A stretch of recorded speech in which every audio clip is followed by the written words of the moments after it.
Olivier A. n'est désormais plus le seul à avoir saisi la justice. En janvier dernier, Le Monde révélait que le neveu de Gérard Louvain avait déposé plainte contre celui-ci et son mari Daniel Moine pour viol sur mineur de moins de 15 ans par ascendant, complicité de viol sur mineur de moins de 15 ans par ascendant et corruption de mineurs.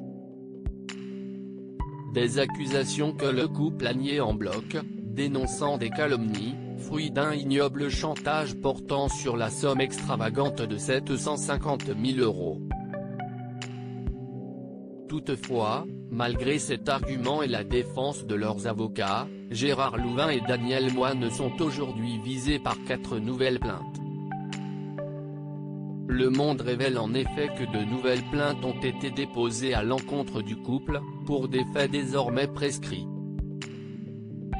Et dans les témoignages recueillis par le quotidien, ceci dessine un système au schéma répétitif, ayant concerné plusieurs jeunes garçons, dont certains étaient mineurs au moment des faits. Parmi eux, Thomas, un ami d'enfance d'Olivier A. qui avait été invité par le neveu de Gérard Louvain à passer des vacances avec lui et le couple. J'ai compris plus tard qu'il se servait de moi comme d'un rabatteur, explique ainsi au Monde Olivier A. Cet ami d'enfance n'a toutefois pas porté plainte. Gérard Louvain dénonce des ragots hallucinants. Parmi ces plaintes révélées par Le Monde, on compte toutefois celle de Grégory C. pour viol répété à l'encontre de Gérard Louvain et Daniel Moine. Si est-il la plainte de Olivier A. qui a poussé cet homme de 46 ans à porter plainte, lui qui se dit aujourd'hui brisé et détruit. S'il précise n'avoir subi des violences sexuelles que de la part de Daniel Moine, de ses 13 ans à sa majorité, il ajoute avoir dû assister à des scènes impliquant Gérard Louvain et de jeunes garçons, rapporte le quotidien.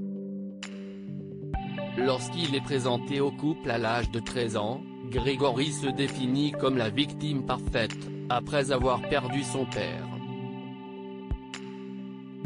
Très vite, Daniel Moine s'est positionné comme un père de substitution. Ma mère n'a pas vu le danger, Daniel Moine avait tout à fait les mots pour rassurer une jeune veuve, explique-t-il.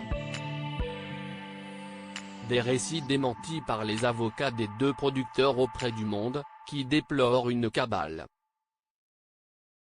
Gérard Louvain dénonce auprès du quotidien des ragots tout aussi hallucinants que malveillants et se demande si nous ne sommes pas en train de faire le procès de l'homosexualité.